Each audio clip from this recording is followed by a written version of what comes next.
Nassim Hamed, Prince Nassim. La personnalité et le style de combat vont de pair.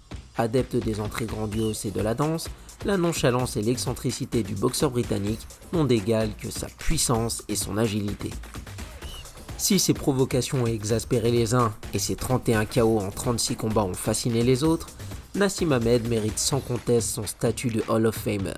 Champion du monde dans la catégorie poids-plume, Prince Nassim a attiré l'attention sur les petites catégories dans les années 90.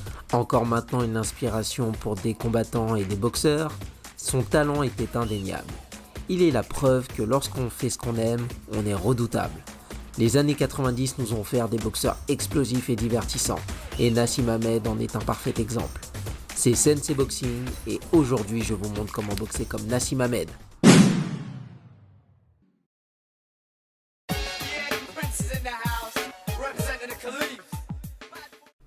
C'est au Winterbank Gym, sous la tutelle de Brendan Ingle, que Nassim Hamed commence à boxer. A l'instar d'Angelo Dundee avec Mohamed Ali, Brendan remarque que restreindre Hamed dans ses mouvements ne fera que le frustrer.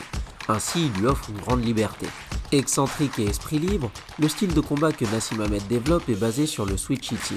Avec des changements de garde constants, Nassim s'offre un avantage tactique. S'il est plus d'usage dans les salles de boxe de rester dans une garde, changer de position a ses avantages. En effet, il est plus dur de se préparer à un combat si on ne sait pas si son adversaire sera gaucher ou droitier. Prince Nassim utilise ses changements de garde à but défensif afin de s'éloigner de l'adversaire, mais aussi à but offensif pour conserver son équilibre lorsqu'il se lance sur eux. Ayant tendance à se jeter s'il adoptait une seule garde, cela limiterait son arsenal de coups. On notera que la magie de son style disparaîtra avec la séparation entre Hamed et Ingle.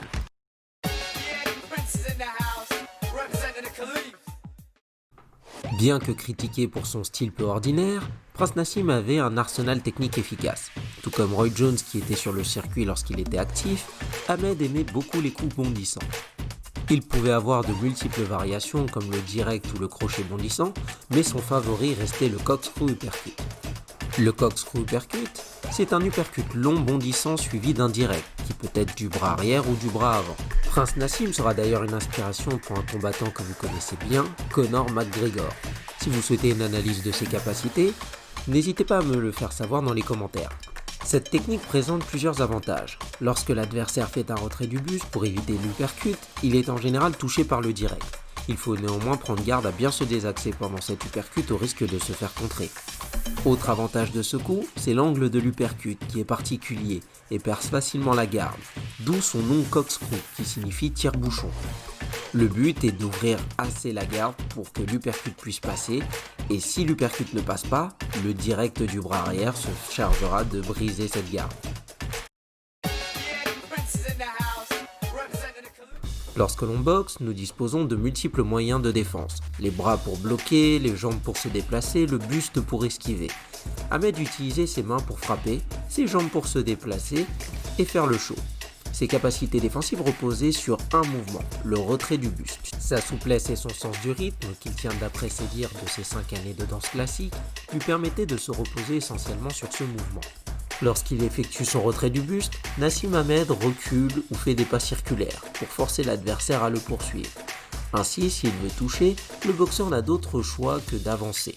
S'il devient trop insistant, Nassim a la possibilité de le contrer. Lorsqu'il est trop hésitant, il n'hésite pas à le provoquer par des grimaces ou des danses. Néanmoins, sa meilleure arme défensive est aussi son point faible. Le menton en l'air, le poids du corps vers l'arrière, il est sujet aux pertes d'équilibre s'il est touché. De plus, il est vulnérable au coup au corps dans cette position. A noter que les knockdowns reçus dans sa carrière ne sont pas dus à une accumulation de dégâts, mais plus à une perte d'équilibre. Tenter de le toucher lorsqu'il se penche vers l'arrière reste quand même très risqué, et même lorsqu'il danse ou fait le clown, Nassim Hamed reste un adversaire dangereux, tant il frappe fort même dans des positions non orthodoxes.